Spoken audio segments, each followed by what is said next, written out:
నాయకుడు, యువతరం స్ఫూర్తి ప్రదాత, భారత రాష్ట్ర సమితి కార్యనిర్వాహక అధ్యక్షులు, మాజీ మంత్రి శ్రీ కల్వకుంట్ల తారక రామారావు గారిని మాట్లాడాల్సిందిగా కోరుకుంటున్నాను.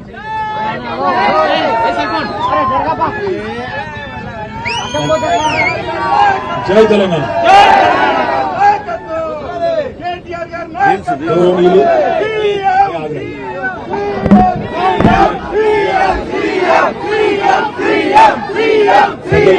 మాజీ మంత్రి వర్యులు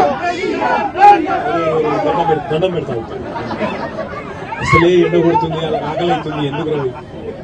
గౌరవ మాజీ మంత్రి వర్యులు పెద్దలు మన ఆడబిడ్డ శ్రీమతి సత్యవతి రాథోడ్ గారికి, మీ అందరికీ ఆప్తులు, మిమ్మల్ని అందరినీ ఈరోజు ఇక్కడికి మీరందరూ వచ్చినారంటే దానికి బాధ్యులు. మీలాగా వేలాది మందిని మరి చాలా చిన్న స్థాయి నుంచి ఉన్నత స్థాయికి తెచ్చే ప్రయత్నం చేసి లక్షలాది మందికి విద్యాబుద్ధులు అందించే ఒక యజ్ఞంలో ఒక కీలక పాత్ర పోషించిన మాజీ ఐపీఎస్ రాష్ట్ర పార్టీ ప్రధాన కార్యదర్శి గౌరవనీయులు శ్రీ డాక్టర్ ఆర్ఎస్ ప్రవీణ్ కుమార్ గారికి, గౌరవనీయులు హుజూరాబాద్ శాసనసభ్యులు సోదరులు శ్రీ పాడి కౌశిక్ రెడ్డి గారికి, తమ్ముడు సికింద్రాబాద్ పార్లమెంట్ నియోజకవర్గం నుంచి 2019లో ఆనాడు మన అభ్యర్థిగా పోటీ చేసిన తలసాని సాయి కిరణ్ యాదవ్ గారికి, అట్లాగే ముషీరాబాద్ నియోజకవర్గ నాయకులు కూడా ఉన్నారు, వారందరికీ, మా తమ్ముడు రాకేష్ రెడ్డి గారికి, ఈ రోజు ఈ కార్యక్రమానికి అధ్యక్షత వహిస్తున్న ఎస్సీ, ఎస్టీ, బీసీ, మైనారిటీ కాంట్రాక్టర్ల యొక్క ఈ జాక్ అధ్యక్షుడు తమ్ముడు మందా శ్యామ్ గారికి, వివిధ జిల్లాల నుంచి ఇక్కడికి విచ్చేసిన మా ఆడబిడ్డలకి, అన్నదమ్ములకి, వేదిక మీద ఉన్న మా తమ్ముళ్ళు, అందరికంటే ఎక్కువ స్లోగన్లు చేస్తున్న తమ్ముళ్లకు, మీడియా మిత్రులకు పేరు పేరున అందరికీ నమస్కారం. మీ అందరికీ హృదయపూర్వకమైన ధన్యవాదాలు.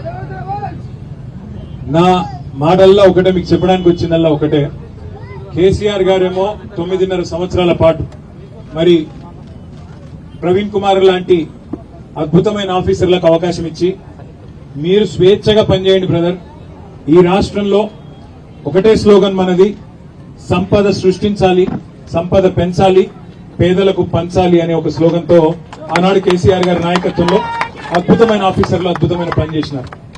కేవలం 200 గురుకుల పాఠశాలలుంటే వాటిని 1022 గురుకుల పాఠశాలలుగా మరి అప్గ్రేడ్ చేసి 6.5 లక్షల మంది పిల్లలు, ఎస్సీ, ఎస్టీ, బీసీ, మైనారిటీలకు సంబంధించిన పిల్లలకు మరి ఒక్కొక్క విద్యార్థిని మీద 1,20,000 రూపాయలు ఖర్చు పెట్టి 6.5 లక్షల మంది పిల్లల బాధ్యతను తామే తల్లి తండ్రి అయి ప్రభుత్వమే బాధ్యత తీసుకుని నడిపించింది కేసీఆర్ గారి ప్రభుత్వం. వారికి సంబంధించిన బూట్లు, బట్టలు, భోజనం, దుప్పట్లతో సహా అన్ని ప్రభుత్వమే చూసుకొని ఆ తల్లి తండ్రి బాధ్యత కూడా తీసుకొని జాగ్రత్తగా 9.5 ఏళ్లు చదివించింది కేసీఆర్ గారి ప్రభుత్వం.